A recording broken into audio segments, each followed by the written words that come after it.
शुरुआत करते हैं आज के इस डे 2 प्रोग्राम में yama the foundations of the freedom. Patanjali के योग सूत्र में ये सबसे पहला चीज है। हमारे जितने भी समाधि के पद हैं, जो कुछ भी है जो हमको समाधि तक ले जाती हैं, ये सबसे पहला फाउंडेशन है फ्रीडम की ओर। रोज की तरह इसको भी हम डीपली एक एक करके समझेंगे। आप अपना ध्यान स्क्रीन की तरफ रख सकते हो। एंडिंग में मेडिटेशन का भी एक है कल की तरह। अगर समय मिला तो हम इसको फॉलो करेंगे, मेडिटेशन को भी। प्रस्तावनाओं के साथ शुरू करते हैं इसको। तो पतंजलि के योग सूत्र में यम केवल कोई योग का प्रथम सोपान नहीं है, बल्कि चेतना की नैतिक रक्त धारा है। यही वो सूक्ष्म मोड है जहां आत्मा के भीतर का अराजागता रूप मतलब जागने लगता है और मनुष्य पहली बार वो अनुभव करता है कि उसके कर्म अकेले नहीं, वे अस्तित्व के ताने बाने में गूंजने वाले अनुगूंजे हैं। ये यम बांधता नहीं, वो भीतर की विरोधों से मुक्त करता है। जैसे किसी मंदिर की नींव गहराई में छिपी रहती है, पर वही संपूर्ण देवालय का भार वहन करती है, वैसे ही यम ध्यान और मुक्ति की समग्र इमारत का एक नींव है जो थामे रखता है। बिना इसके ध्यान से ये अभिनय बन जाता है और मुक्ति केवल कल्पना रह जाती है। चलिए इसके शब्द से मतलब शुरुआत करते हैं। इस यम का मतलब क्या है आखिर? पूरे बेसिक से हम स्टार्ट करते हैं। तो संस्कृत धातु यम का अर्थ है नियंत्रण करना, मार्गदर्शन देना या फिर सामंजस्य स्थापित करना। पर पतंजलि का संयम ये रिप्रेशन नहीं है, ये ऊर्जा का सचेत संचालन है। योग में संयम का अर्थ है जीवन को नकारना नहीं, बल्कि उसकी जंगली धाराओं को तब तक थामे रखना जब तक वे सत्य की दिशा में प्रवाहित ना हो जाए। जो नदी सीमाएं तोड़ती हैं, यहाँ पे एक इमेज है, आप देख सकते हो। तो जो नदी सीमाएं तोड़ देती हैं वो विनाश करती हैं, पर वो नदी जो बांध में बनती हैं तो चक्की चलाती हैं, खेतों को संचित करती हैं। यम वही पवित्र बांध है जो प्रवृत्ति को प्रज्ञा अर्थात ज्ञान और इच्छा को प्रकाश में रूपांतरित करता है।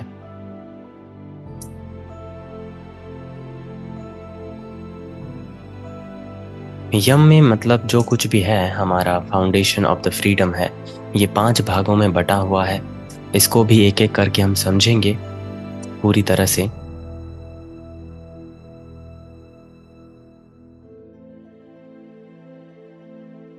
आम तौर पर हम इसको यम को इनके जो 5 ये है ना, इसको हम बहुत से लोग समझते हैं कि ये नियम है, रूल्स हैं। लेकिन यम की ये 5 अंग नियम नहीं, बल्कि जागृत चेतना की सुगंध है। अहिंसा, सत्य, अस्तेय, ब्रह्मचर्य और अपरिग्रह। अहिंसा का मतलब तो बेसिक आप जानते ही होंगे कि केवल हिंसा का परित्याग नहीं है, बल्कि बैर के कंपन का भी अंत है। जहाँ समझ खिलती है वहाँ हिंसा असंभव हो जाती है। बाहरी तौर पर हिंसा होती है और एक अंदरूनी हिंसा होती है। अगर मैं किसी को मारने के बारे में सोच भी रहा हूँ तो वो भी हिंसा ही है। ये सोचना भी हिंसा है, इसका भी त्याग। उसके बाद सत्यता, वो साहस की वाणी जो अस्तित्व को एक कर दे। सत्य बोला नहीं जाता, जिया जाता है। अस्तेय, चोरी ना करना हम समझते हैं। ये बोध कि कुछ भी मेरा नहीं, सब कुछ केवल एक ही ब्रह्मनाथ की गति में सम्मिलित है। और ब्रह्मचर्य, ऊर्जा का सम्यक प्रयोग, जिसे सामान्यतः ब्रह्मचर्य को केवल ब्रह्मांडीय संयम कहा जाता है, पर यह है जीवन शक्ति, ओजस का अचेतन मतलब अपव्यय छोड़कर उसे जागरण की दिशा में प्रवाहित करना अपनी एनर्जी को। अपरिग्रह अर्थात अनासक्ति, किसी भी वस्तु को पकड़ने की प्रवृत्ति से मुक्त होना। जो कुछ भी नहीं थमता उससे कुछ भी बंधा नहीं सकता। ये 5 मिलकर महाव्रत बनते हैं, ना कि आदेश, बल्कि वे अवस्थाएं जो तब प्रकट होती हैं जब कोई अस्तित्व के मूल में समीप जाने लगता है। इनको 5 महाव्रत कहा जाता है।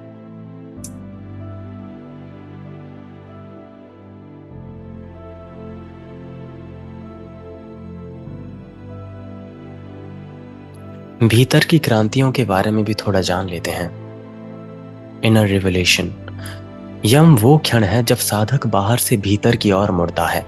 ये जो स्टार्टिंग पॉइंट है, अगर आप स्पिरिचुअलिटी को बिल्कुल बेसिक से शुरू करना चाहते हो तो आज का दिन शायद आपके लिए मतलब कुछ सीख ला सकता है, क्योंकि ये फाउंडेशन है अष्टांग योग को फॉलो करने का, किसी भी पतंजलि के योग सूत्र को फॉलो करने का। तो यम वो क्षण है जब साधक बाहर से भीतर की ओर मुड़ता है। इससे पहले संसार केवल एक प्रतिक्रिया से चलता था, आकर्षण और विकर्षण से, सुख और दुख से और द्वंद्वों से। पर जब यम प्रकट होता है तो साधक समझता है कि नीति सामाजिक शिष्टाचार नहीं बल्कि ब्रह्मांडीय सामंजस्य है। यम के अनुसार जीने वाला अब संसार से संघर्ष नहीं करता, बल्कि उसके नियमों के साथ स्पंदित होता है। जो मन पहले इच्छा के पीछे भागता था अब वो पारदर्शी होने लगता है, उसके बियॉन्ड देखने लगता है, और उस पारदर्शिता में आत्मा स्वयं को देखने लगता है कि वो आखिर अस्तित्व के किस नींव से गुजर रहा है। अनंत काल की ये यात्रा, द एल्केमी ऑफ फ्रीडम।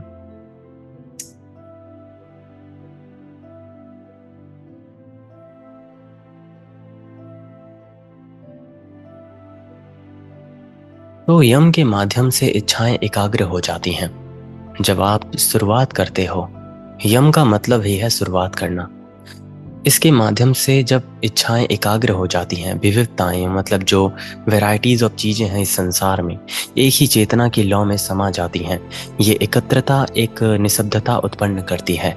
एकत्रता और निशब्दता, मृत नहीं बल्कि वो मौन जो सृष्टि के पीछे सांस लेती है। कितना डीप है ये अगर आप देखो तो। मृत नहीं बल्कि वो मौन जो सृष्टि के पीछे सांस लेती है। फिर स्वतंत्रता यानी कि मोक्ष कोई भविष्य की प्राप्ति नहीं रहती, वो एक सहज सुगंध बन जाती है जिसे खिले हुए कमल से अपने आप ही आने लगती है। कहने का मतलब है जिसको हम मोक्ष समझते हैं, फ्रीडम, वो कोई ऐसी चीज नहीं है जिसे मुझे फ्यूचर में पाना है। ये बस एक सडन रियलाइजेशन होता है अकॉर्डिंग टू योग सूत्र पतंजलि। जब आप मतलब ये रियलाइज करने लगते हो कि मुक्ति हमेशा से मेरे पास मौजूद था, ये ऐसी चीज नहीं है जिसे मुझे फ्यूचर में पाना है।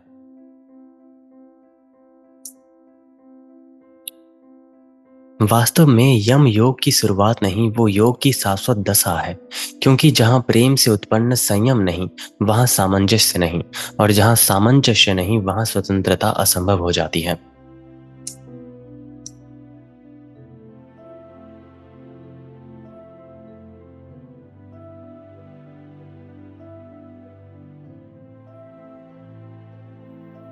अब जरा इसको देखिए, जब पतंजलि यम को योग के द्वार पर रखते हैं ना, तो वे मतलब नैतिकता नहीं सिखा रहे, वे मुक्ति की ज्यामिति का वर्णन करते हैं, ज्योमेट्री हमारे फ्रीडम का। जो आत्मा यम का अभ्यास करता है वो ब्रह्मांडीय लय के साथ इतना एकाकार होने लगता है कि उसका हर श्वास प्रार्थना बन जाता है। इस पे ध्यान देना कि हर एक सांस जब प्रार्थना बन जाती है तब आप रियलिटी में मोक्ष के सही मार्ग पर चलने लगते हो। एक तरीके से अगर आसान भाषा में कहूँ, हर एक सांस जब आप लेते हो छोड़ते हो तो अंदर से एक भाव आने लगेगा कि ये जो सांसें हैं इसके लिए मैं बहुत ही ग्रेटफुल हूँ। यूनिवर्स को मतलब आप बहुत ही एक सहज भाव से कहते हो कि मैं इस चीज के लिए सदा ही ग्रेटफुल रहूंगा। उस संतुलित निशब्दता में नीति संगति में बदल जाती है। रित जो ब्रह्मांडी की दैवीय अवस्था है, यहाँ पे आप देख सकते हो, यहाँ पे जो त्रिशूल के नीचे लिखा है द रित, रित यानी कि एक कॉस्मिक ऑर्डर। ये वेद में मेंशन है, अगर आप इसके बारे में जानते हो, अगर नहीं भी जानते तो आप पढ़ सकते हो, गूगल कर लेना इसके ऊपर। एक कॉस्मिक ऑर्डर जिसके सहारे ये दुनिया ब्रह्मांड चल रहा है अकॉर्डिंग टू ऋग्वेदा। और तब आत्मा जानती है कि स्वतंत्रता पलायन नहीं बल्कि अनंत के साथ सामंजस्य है। कल मैंने जो बोला था वैराग्य के ऊपर, बहुत से लोग समझते हैं कि वैराग्य का मतलब संसार का त्याग करके एक सब कुछ त्याग करके एक शांत जगह पे जीना, नेचर के पास या फिर किसी आश्रम में। लेकिन इन रियलिटी जब आप मन से स्वतंत्रता लाते हो, तब ये अनंत के साथ सामंजस्य बनती है। इसीलिए कहा गया है कि स्वतंत्रता का मतलब ये नहीं कि तुम संसार को छोड़ के पलायन कर लो, बल्कि संसार में मिलके तुम संसारी ना बनो, बल्कि इससे मुक्त रहो। अब आता है इस सेशन का मतलब इम्पोर्टेंट हिस्सा, जब हम इन 5 महाव्रतों को एक एक करके समझेंगे। अहिंसा, सत्य, अस्तेय, ब्रह्मचर्य, और उसके बाद जो भी है। चलिए शुरुआत करते हैं अहिंसा से।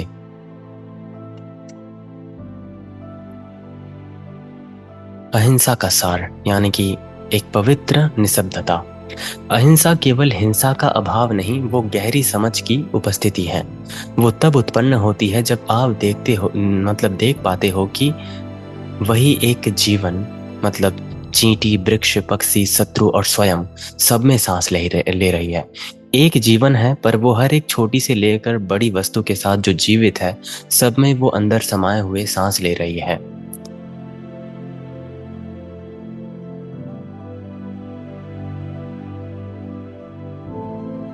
तो एक तरीके से आप इमेजिन कीजिए, ब्रह्म मुहूर्त के समय यानी कि भोर के समय कमल पत्र पर टिकी हुई एक ओस की बूंद, यदि वो कांपती हैं तो गिर जाती हैं, यदि वो स्थिर रहती हैं तो संपूर्ण आकाश को रिफ्लेक्ट करती हैं, प्रतिबिंबित करती हैं। योग का हृदय वो ओस की बूंद है, इतना शांत, इतना प्रेम पूर्ण कि विचार भी उसे विचलित ना कर पाए। कहा जाता है कि जब बुद्ध चलते थे तो उनके चरणों के नीचे की घास जो थी वो मुरझाती नहीं थी। ये कोई चमत्कार नहीं था, बल्कि इसलिए कि उनके अस्तित्व में हिंसा का एक कण भी नहीं था। हिंसक मन अपने स्पर्श से सबको जला देता है, स्वयं को भी। पर अहिंसक चेतना बिना शब्दों के ही मतलब सब में एक तरीके से चंगा कर देता है। अहिंसा वो आंतरिक जलवायु है जहां आपका मौन मतलब दूसरों के लिए आश्रय बन जाए।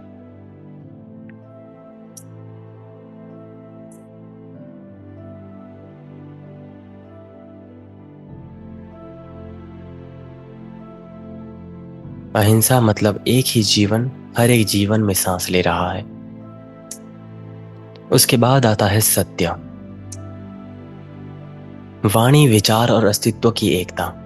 सत्य केवल तथ्य की सही बात नहीं, बल्कि तुम्हारे भीतर की बाहर के संसार का सामंजस्य है। सत्य तब होता है जब आपका विचार, भावना, वचन और कर्म एक ही अविभाजित धारा बन जाती है। इस पे जरा मतलब ध्यान देना, जब सत्य तब होता है जब आपका विचार, भावना, वचन और कर्म, थॉट्स, इमोशंस और जो आप बोलते हो, वचन और कर्म एक ही अविभाजित धारा बन जाती है। कल्पना कीजिए एक पर्वत से उतर रही एक शांत और स्वच्छ नदी का, निर्मल, पारदर्शी और बेपर्दा। सत्य वही है जब आपके भीतर की नदी विकृत रहकर बहती है, तो वो आकाश को पूर्णता से रिफ्लेक्ट करती है, प्रतिबिंबित करती है। झूठ वो कीचड़ है जो इसे मतलब प्रतिबिंबित को धुंधला कर देता है। जब सुकरात ने असत्य को स्वीकार करने के बजाय मृत्यु को चुना, या जब हरिश्चंद्र ने अपना राज्य खो दिया लेकिन वचन नहीं तोड़ा, वे नैतिक उपदेशक नहीं थे, वे आंतरिक एकता का एक स्थापत्यकार थे। जो अस्तित्व को सत्य के साथ संरेखित हो जाता है वो मर नहीं सकता। शरीर मरता है, सत्य हमेशा बना रहता है। सत्य कहीं ना कहीं हमको एक दर्पण की तरह बना देता है, मिरर। आप सत्य नहीं बोलते, आप स्वयं उसका प्रतिध्वनि बन जाते हो, रिफ्लेक्शन बन जाना।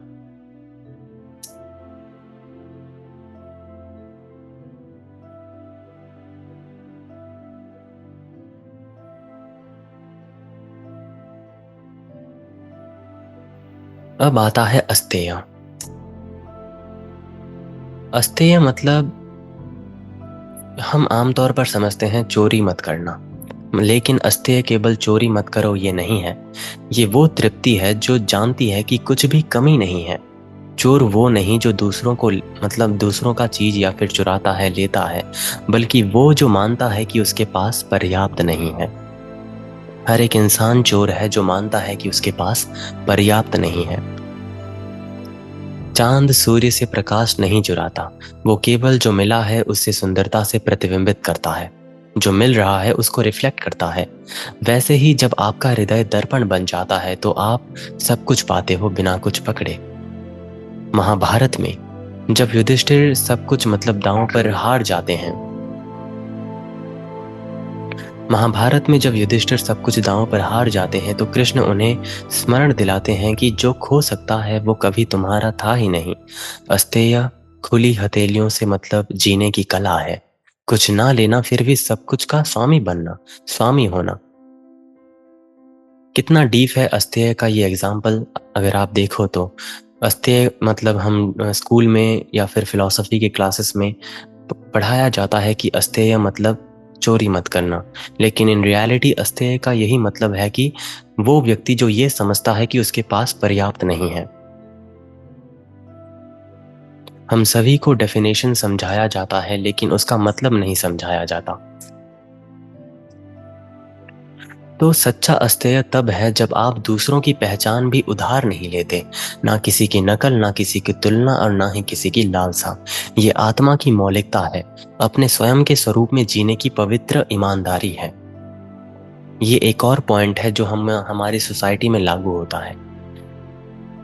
हम सबकी तुलना की जाती है किसी और बच्चे के साथ बचपन में। हमारे पेरेंट्स जो होते हैं वो तुलना करते हैं कि तुम उसकी तरह क्यों नहीं बनते, उसकी नकल करो तो तुम भी मतलब उसके जैसा बन सकते हो। लेकिन हमारी जो ओरिजिनलिटी है, जो खाली लाइब्रेरी के रूप में हम पैदा हुए हैं, उसका क्या वैल्यू रहता है अगर हम दूसरों की किताबों को अपने लाइब्रेरी में भरेंगे तो हम अपनी ही किताब को नहीं पढ़ पाएंगे। सच्चा अस्तेय अस्तेय तब है जब हम दूसरों की पहचान भी उधार नहीं लेते, ना किसी की नकल, ना तुलना, ना ही लालसा। यही आत्मा की मौलिकता है। आई होप आप ये समझ गए हों।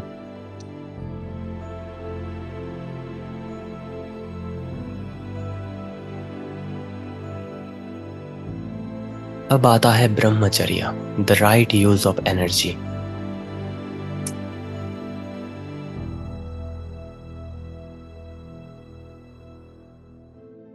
ब्रह्मचर्य का असली मतलब है ब्रह्म में चलना। ये इच्छा का दमन नहीं बल्कि ऊर्जा का शोधन है। जब कामना शारीरिक तृष्णा से ऊपर उठकर अंतर में दीप्ति की ज्वाला बन जाती है तो वो तपस कहलाती है, अंतर का अग्नि साधना। सोचिए अर्जुन के धनुष और बाण को। यदि तार ढीली हो तो बाण गिर जाता है, यदि अत्यधिक खींची जाए तो टूट जाती है। केवल संतुलन की स्थिति में ही बाण लक्ष्य तक पहुंच पाता है। वही संतुलन है ब्रह्मचर्य। यहाँ ऊर्जा को थाम कर रखा जाता है जब तक वो प्रकाश में परिवर्तित ना हो जाए। शिव का ध्यान मग्न रूप, आंखें आधी बंद हैं, नाग लिपटा है, जटाओं से गंगा प्रवाहित हो रही हैं। ब्रह्मचर्य का मूर्त रूप है ये। उनकी स्थिरता संसार को दबाती नहीं, उसे समेट रही है। ब्रह्मचर्य का अर्थ है हर श्वास, हर विचार, हर जीवन बिंदु जागरण की दिशा में प्रवाहित होना।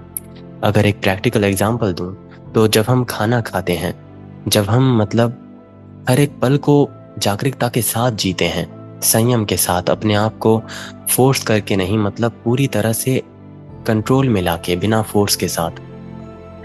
अगर मैं अभी खाना खा रहा हूं तो बस मेरा ध्यान खाना खाने में और खाने को चबाने में होगा। अगर मैं पानी पी रहा हूं तो बस पानी पीने में होगा। यह है ब्रह्मचर्य, एक संतुलित जीवन। हर एक सांस, हर एक विचार और हर एक जीवन बिंदु जागरण की दिशा में प्रवाहित होना। जैसे सारी नदियां अंततः सागर में मिलती हैं, योगी का मतलब जो ऊर्जा है वो बाहर नहीं गिरता, वो भीतर खिलकर चेतना का पुष्प बन जाता है। ये है ब्रह्मचर्य।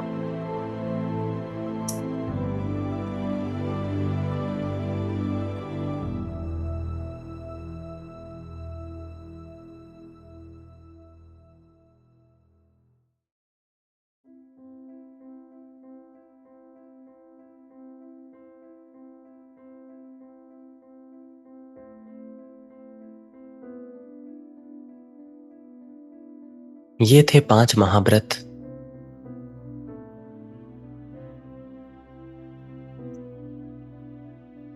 शायद मैंने एक मिस कर दिया, वो है अपरिग्रह।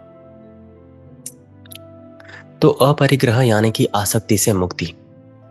मैंने शायद इस स्लाइड में ऐड नहीं किया, लेकिन मैं यहीं बोल देता हूं। अपरिग्रह मतलब आसक्ति से मुक्ति। इसका भी एक बहुत ही डिटेल एक्सप्लेनेशन है, इसको जरा ध्यान से सुनना।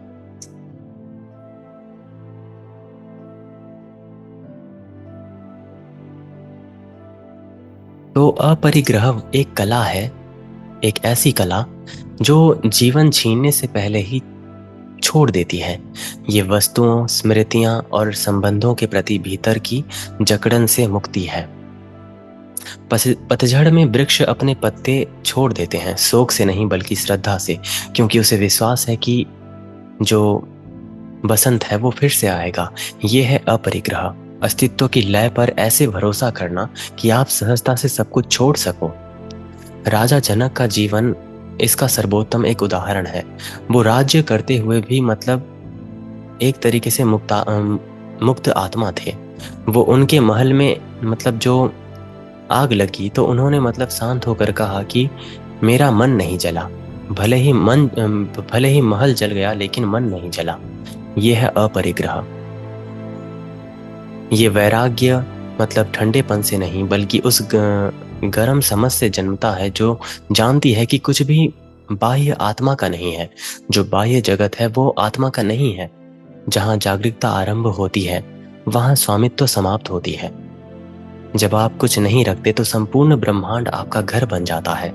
अगर संपूर्ण ब्रह्मांड आपका हो तो आप मतलब खाली हाथ कैसे हो सकते हो, क्योंकि समग्र ब्रह्मांड आपका हो गया है।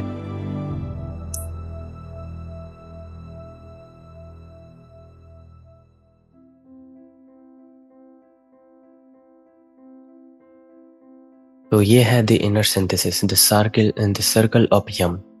तो इसमें आप देख सकते हो जब ये 5 यम के साथ मिलते हैं तो वो एक संपूर्ण सामंजस्यपूर्ण वृत्त रचते हैं। अहिंसा हृदय को शुद्ध करती है, सत्य वाणी को, अस्तेय कर्म को और ब्रह्मचर्य ऊर्जा को और अपरिग्रह मन को। जब सबका अभ्यास एक साथ होता है तो चेतना एक दर्पण बन जाती है, इतना निर्मल कि स्वयं सत्य उसमें अपना चेहरा देख सके। यम तब केवल योग का प्रथम चरण नहीं रह जाता, वो जागरण की नैतिक सुगंध बन जाती है। वो अनहद नाद जो तब गूंजता है जब आपका अस्तित्व ब्रह्मांडीय नियम यानी कि रित के साथ ताल में कंपन करता है। कितना ब्यूटीफुल है अगर आप इसको समझो तो।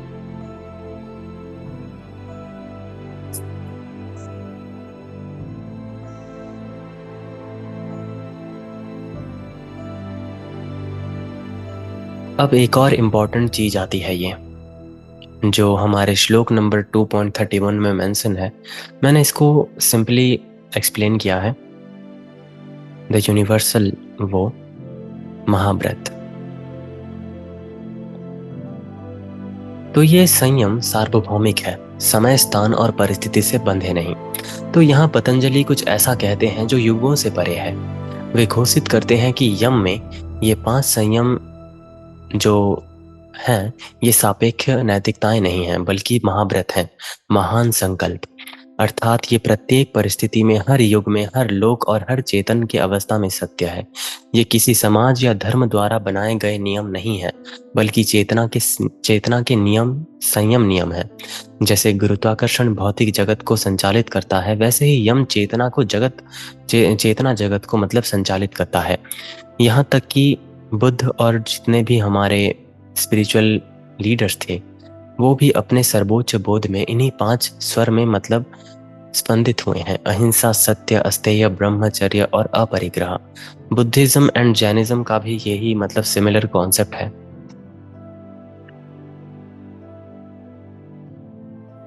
तो यम कोई धर्म नहीं, ये जीवन की ज्यामिति है, ज्योमेट्री है। धर्म विभाजित करता है परंतु रित जो ब्रह्मांडीय नियम है, कॉस्मिक ऑर्डर, सबको एक करता है। यम मंदिरों या फिर किसी भी मतलब नैतिकता में नहीं, ये भीतर का गणित है जो सामंजस्य की गूढ़ रचना करता है।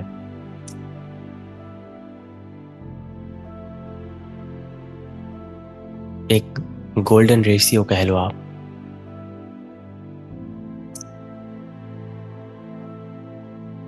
जैसे हर हिमकण एक सटीक ज्यामिति पैटर्न को जन्म देता है, वैसे ही हर जागृत जीवन यम की ज्यामिति से मतलब स्पष्टीकृत होता है।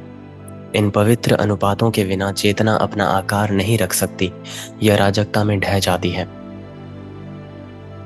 गोल्डन रेशियो, वो अदृश्य संतुलन जिसके सहारे जीवन, लेन और देन, वाणी और मौन और इच्छा और त्याग में इन विरोधों के बीच संतुलित रहता है। जब आप इस ज्यामिति का मतलब उल्लंघन करते हो तो आप अस्तित्व की लय से गिर जाते हो, और जो पीड़ा आप अनुभव करोगे वो उसको असंतुलित कर देगा।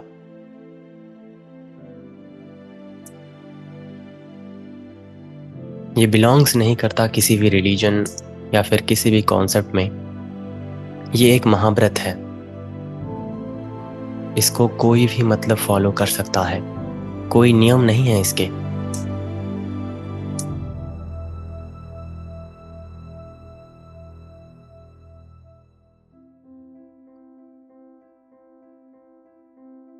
पतंजलि इसे महाव्रत इसलिए कहते हैं क्योंकि यम के बिना ध्यान पाखंड बन जाता है।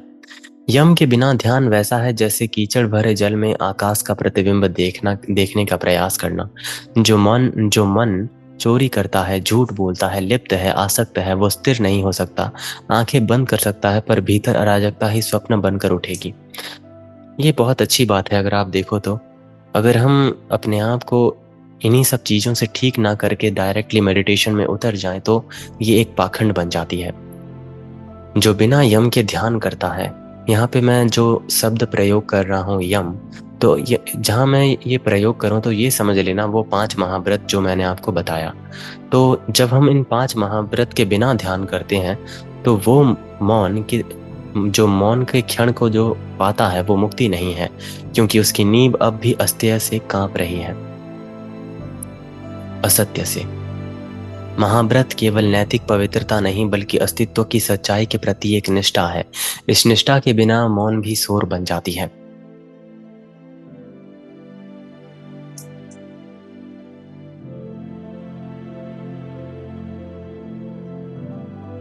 ये फ्रीक्वेंसीज हैं, आप देख सकते हो। तो अहंकार जब व्रत मतलब सुनता है तो उसे बंधन लगता है, पर आत्मा जब सुनती है तो उसे कंपन अनुभव होता है। हर यम एक फ्रीक्वेंसी है। अहिंसा शांति का स्वर है, सत्य एक तरीके से संरेखण की लय है, और अस्तेय कृतज्ञता का एक स्पंदन है। ब्रह्मचर्य स्थिर ऊर्जा का एक तरंग है, और अपरिग्रह विशालता की एक महान गूंज है। जब आप इन्हें जीने लगते हो, हर एक नियम को, जो ये फ्रीक्वेंसीज हैं, अहिंसा, सत्य, अस्तेय, ब्रह्मचर्य और अपरिग्रह, जब आप इन पांचों को जीने लगते हो तो आप अपने भीतर के वाद्य को ब्रह्मांडीय संगीत के सुर में मिलाने लगते हो। आप खुद एक रिदम बन जाते हो। आप इन्हें पालन नहीं करते, आप स्वयं इनके स्वरूप बन जाते हो। और जब ये पांचों स्वर मिलते हैं तो चेतना एक दिव्य राग में गूंजने लगती है।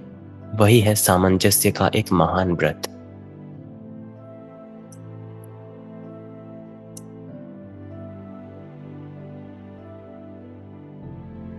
एक और चीज आती है यहाँ पे, जितना गहराई से आप इन्हें जीते हो उतनी ऊंची चेतना स्पंदित होती है।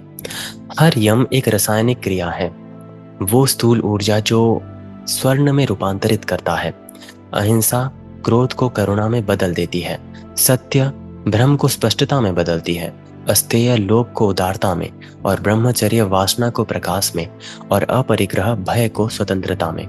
जितना आप इन सिद्धांतों को गहराई से जीने लगोगे, आपका कंपन यानी कि जो इनर वाइब्रेशन है वो बढ़ता जाएगा, केवल रूपक में नहीं बल्कि वास्तविक स्वरूप में।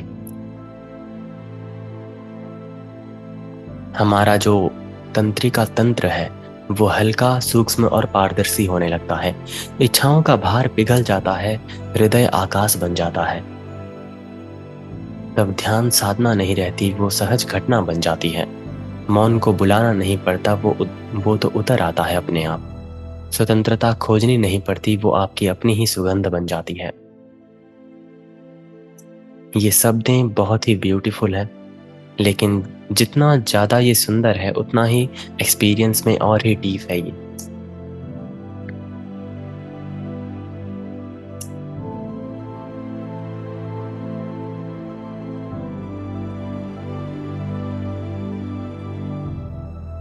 तो अब ये एंडिंग में आता है।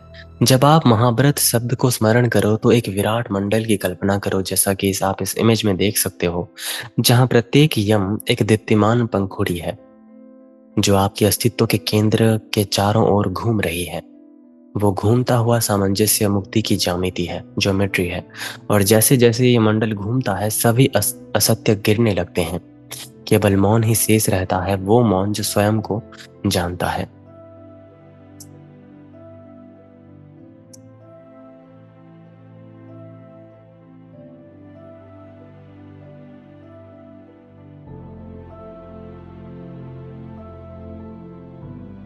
तो यहीं पे समाप्त होता है यहाँ पे हमारा डे 2 का जो ये सेशन है। लेकिन इन द एंड एक मेडिटेशन है, अगर आप सब मुझे अलाउ करो तो हम इस मेडिटेशन को एक साथ करेंगे नेक्स्ट 30 मिनट्स, क्योंकि योग सूत्र में एंडिंग में मेडिटेशन ही है। हर एक श्लोक की गहराई में आप मेडिटेशन को ही पाओगे।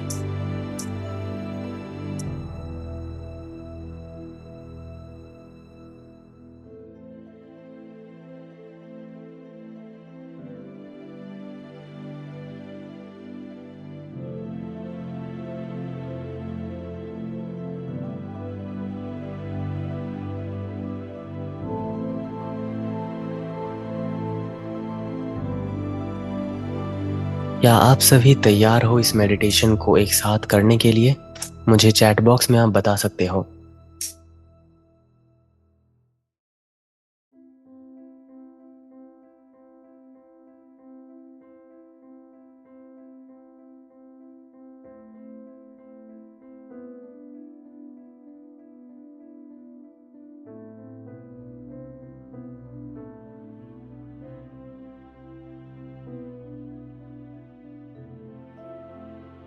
ठीक है, फिर इसके लिए पहले आपको एक शांत जगह में अपने आप बैठ जाना है, जहाँ पे कोई मतलब डिस्ट्रैक्शन ना हो, कोई मतलब चहल पहल ना हो।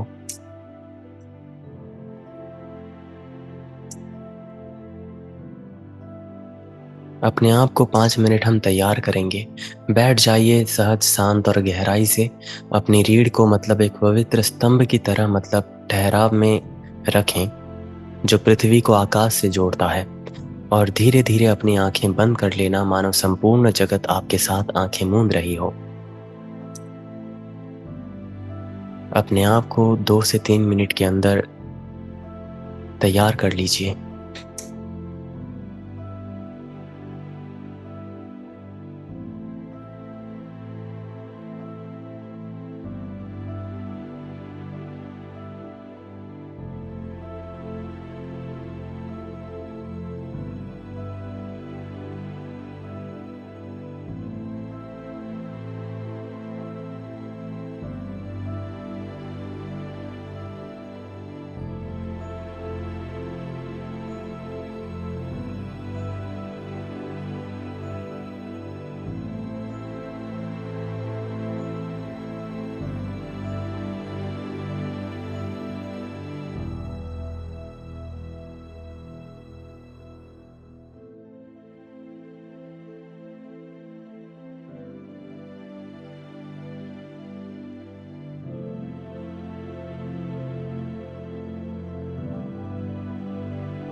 एक गहरी सांस लें और महसूस करें कि ये वायु जो है केवल फेफड़ों में नहीं बल्कि संपूर्ण अस्तित्व में प्रवेश कर रही है, जैसे स्वयं ब्रह्मांड आपके माध्यम से श्वास ले रहा हो।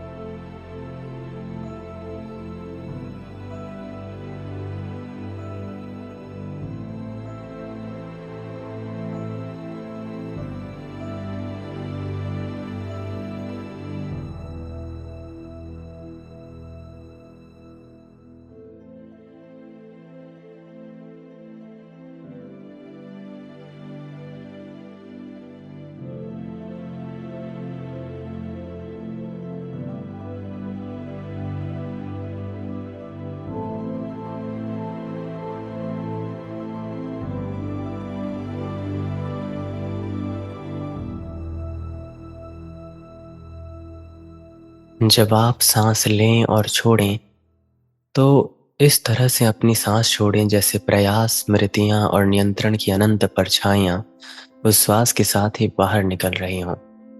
शरीर को विश्राम दें और श्वास को बहने दें, जैसे कोई नदी जिसे सागर तक पहुँचने की कोई जल्दी नहीं है।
अब आप बस अपने अस्तित्व में हो, ना किसी नाम के रूप में और ना ही किसी कहानी के रूप में, बल्कि एक तरीके से एक निर्वात मंदिर में जो जलती हुई शांति की ज्योति की तरह है।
एक बहुत ही गहन चीज को हम अभी एहसास करेंगे। इमेजिन कीजिए कि आप एक कमरे में बैठे हो और 5 दीपक जल रहे हैं आपके सामने। एक ऐसा कमरा जो अंधकार से भरा है, हृदय की 5 ज्योतियां। बहुत ही पीसफुल लगेगा अगर आप इसको इमेजिन करो तो। अपनी चेतना को हृदय के केंद्र पर लाना, और वहां पहले से एक दीपक जल रहा है, शांत, अडोल और पवित्र। और उस दीपक से 5 ज्योतियां उभरने लगती हैं। 5 ऐसे दीपक जो चेतना की 5 सजीव लपटें हैं, प्रत्येक एक यम और प्रत्येक एक द्वार स्वतंत्रता की ओर गति करने वाला है। अपना समग्र ध्यान उन 5 दीपक को मतलब ऐसे लाना जैसे चेतना उसको ढाल रही हो, और एक एक करके हम 5 महाव्रतों को एहसास करते जाएंगे। कुछ मिनट तक अपने ध्यान को उन 5 दीपक के अंदर लाना।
अहिंसा शांति का एक श्वेत प्रकाश है।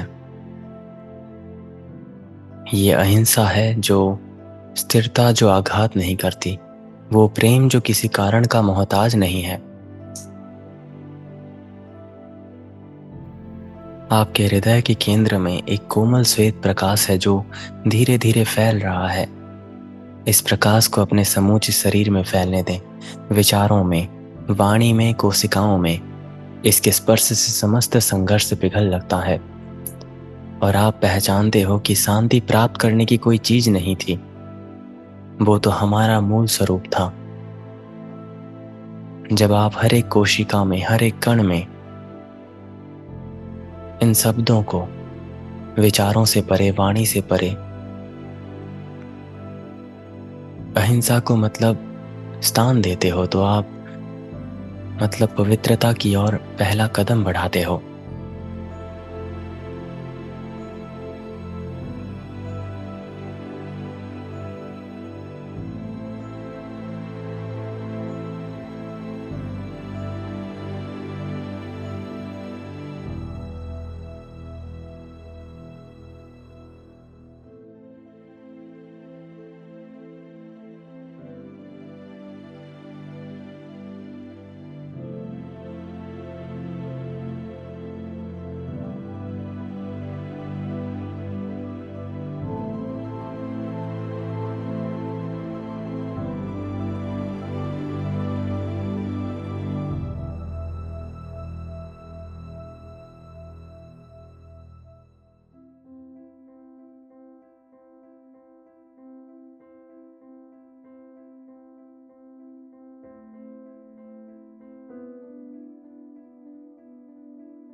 सत्य वो है जो एक नीले प्रकाश की स्पष्टता है।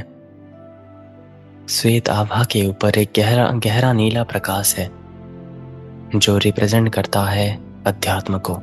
स्वच्छ, पारदर्शी, जैसे पर्वत या झील आकाश को प्रतिबिंबित करता है। ये सत्य शब्दों का नहीं है, सामंजस्य का है। ये वो नदी है जहां विचार और अस्तित्व एक हो जाते हैं। इस नीले प्रकाश को गले और मस्तिष्क के ऊपर उठने देना। जो भी असत्य छिपा है उसे धो डालना। यह आपको साहस देता है, इतना पारदर्शी बन जाने का जो साहस है आपको, मतलब मौन भी सत्य बन जाए। ये सत्य अटूट, अडिग और अनंत है। कहीं ना कहीं अब चेतन रूप से सोने से पहले इस सत्य को दोहराना कि मैं वो सत्य हूं जो अडिट, अटूट, अडिग और अनंत है।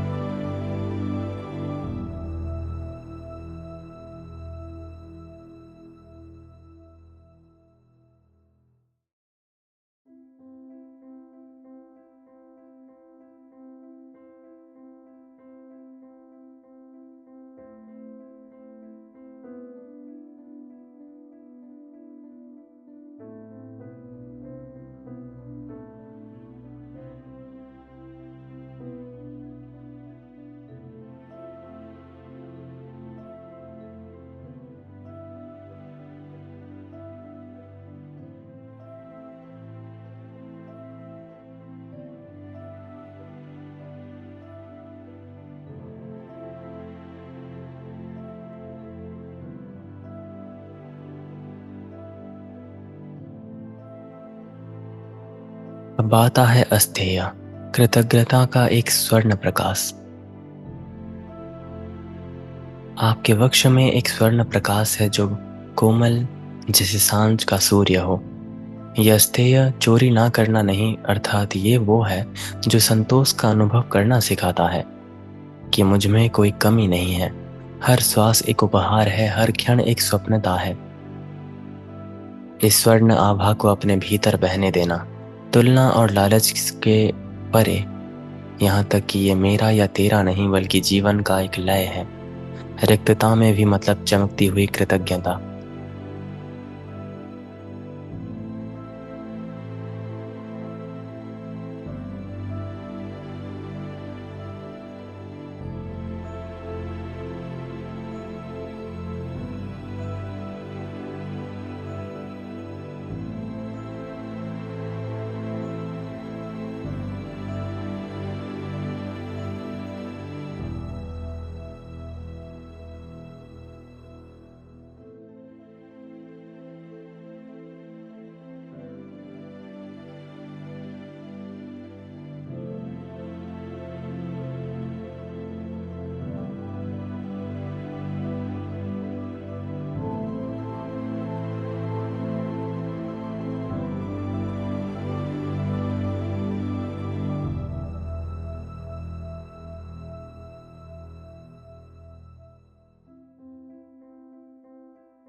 ब्रह्मचर्य को ऊर्जा का लाल प्रकाश कहा जाता है। अपने नाभि के भीतर एक लाल ज्वाला प्रकार प्रकट होने देखो, जीवंत प्रखर जैसे तपस की अग्नि। योग शास्त्र में ऐसा लिखा गया है कि ये ब्रह्मचर्य जो ऊर्जा का सम्यक प्रयोग है, ये दमन नहीं रूपांतरण है, जहाँ इच्छा भक्ति बन जाती है और वासना चेतना। इस लाल अग्नि को अपने रीढ़ के साथ ऊपर उठने देखना, वासना को प्रेम में, भ्रम को स्पष्टता में, और ये अग्नि वो है जो भीतर को शुद्ध कर देती है। मेरा ऊर्जा पवित्र है, मैं अनंत में विचरण करता हूँ।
अपरिग्रह, स्वतंत्रता का एक रजत प्रकाश, किसी भी वस्तु को ना पकड़ना।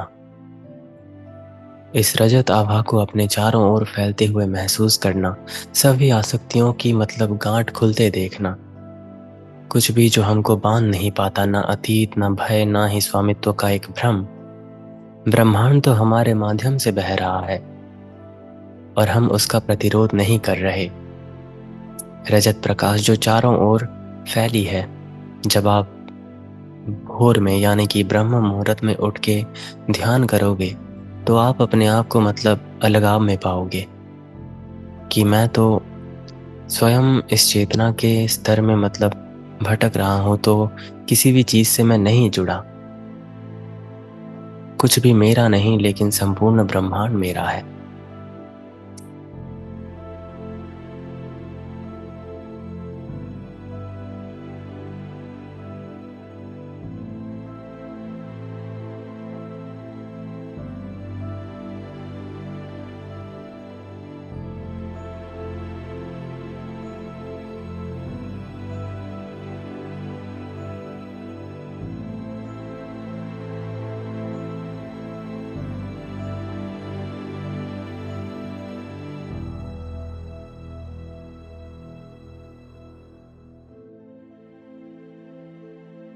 इस आभा में अब मुक्ति खोजने की आवश्यकता नहीं।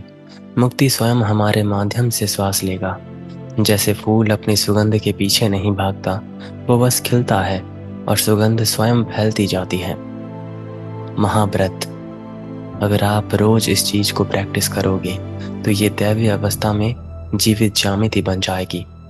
अब कुछ देर हम मौन में रहते हैं, बिना प्रयास नियंत्रण के, केवल होने की सहज जागृता की अवस्था में। इन पांचों प्रकाशों को एक में विलीन होते देखना।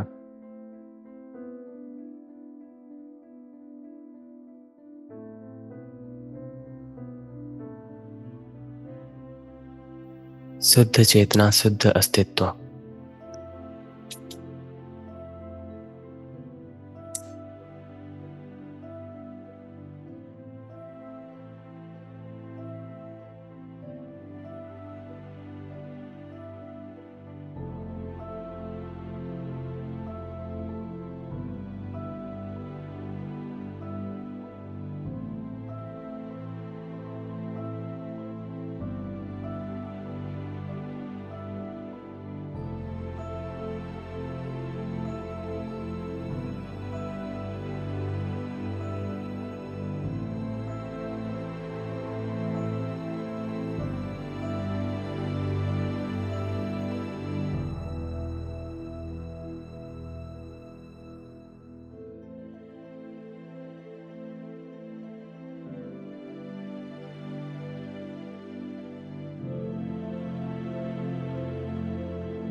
जब यम की भूमि शुद्ध हो जाती है तब योग का वृक्ष फल देता है और मुक्ति की सुगंध पूरे आकाश में फैलती है। मन ही मन अब आप ओम तत्सत की भावना से ओम शांति कहकर अपनी आंखें धीरे धीरे खोल लेना। जिस शांति का आरंभ आपके भीतर हुआ है वो आपके घर, आपके जगत और आपके काल तक प्रवाहित होता है।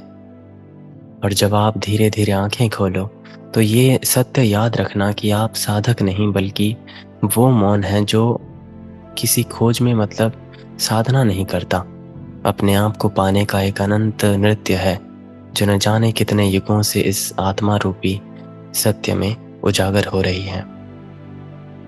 भटकने वाले लोग इस चीज को देख नहीं पाते।